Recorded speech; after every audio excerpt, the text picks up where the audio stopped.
हम love marriage नहीं करना चाहते थे, लेकिन आप लोग मानते नहीं, इसीलिए हमें ऐसा करना पड़ा। मम्मी पापा भैया इतनी सुंदर बहू लेकर आए, आप लोगों को क्या दिक्कत है? दादा चौधरी मत बन प्रीति, तुझे सच्चाई नहीं पता है। अब जब शादी करके आ गया है तो रखना ही पड़ेगा। पर कोई गृह प्रवेश नहीं होगा, ना कोई रस्म। ले जा अपनी बहू को अंदर। नीरज चुपचाप निधि का हाथ पकड़कर उसे घर के अंदर ले जाता है। वहीं दूसरी तरफ अरेंज मैरिज वाली बहू से सुमन। आज कोई पहली रसोई नहीं होगी, मेरा मूड खराब है, तू आज आराम कर। ठीक है माँ जी। ऐसे ही दिन बीतता है। अगली सुबह गंगा देवी शारदा और सुमन को बुलाती है। आज दोनों बहुओं की पहली रसोई करवानी है, दोनों को यहीं बुला लेते हैं।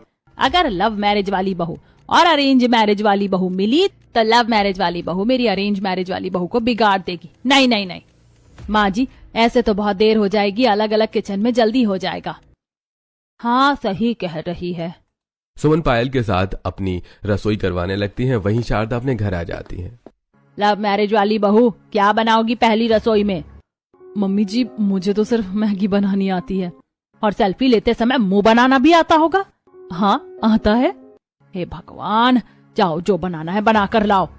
निधि किचन में चली जाती है। वैसे पहली रसोई में तो शायद मीठा बनता है ना, केक बनाती हूँ। निधि यूट्यूब देखकर केक और पिज्जा बनाने लगती है। वहीं दूसरी तरफ पायल पूड़ी, सब्जी, रायता और पुलाव बना रही होती है। कुछ समय बाद दोनों अपनी पहली रसोई की तैयारी कर लेती हैं। वाह बहू, पुलाव बहुत अच्छा है। पूरी और सब्जी भी कमाल की है। भाभी आपके हाथों में तो जादू है। वहीं दूसरी तरफ निधि के केक और पिज्जा परोसती है। वाह भाभी, केक और पिज्जा तो मेरी फेवरेट है। अब आप सब भी खाइए। सुबह सुबह केक पिज्जा कौन खाता है? स्वाद तो बहुत अच्छा है। बहू अच्छा बनाया है, थोड़ा अपने बड़े चाचा ससुर के घर भी दे आओ। जी अभी देकर आती हूँ। निधि केक और पिज्जा लेकर दूसरे घर की ओर निकल जाती है। तभी कीर्ति। अरे भाभी, अभी प्रीति का फोन आया था। लव मैरिज वाली भाभी अपनी पहली रसोई का खाना लेकर आ रही है, बैठ जाइए, आप भी उनके हाथ का खाना चख लीजिए। लव मैरिज वाली बहू का अरेंज मैरिज वाली बहू से मिलना मना है, इन्हें नहीं मिलने दूंगी। बहू खाना बहुत अच्छा बनाया है, जरा मुझे पुलाव बनाना सिखा, चल मेरे साथ किचन में।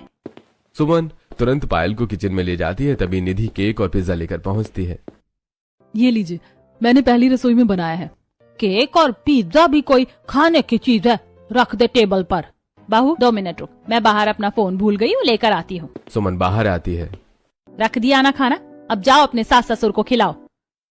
ये तो मेरी सास से भी ज्यादा रूड है, मेरा खाना तक नहीं चख रही है। निधि चुपचाप वहां से चली जाती है। पायल बहू रहने दे, फिर कभी सीखूंगी। पायल बाहर आ जाती है और इसी तरह दोनों बहुएं अपनी पहली रसोई में भी नहीं मिल पाती। इसी तरह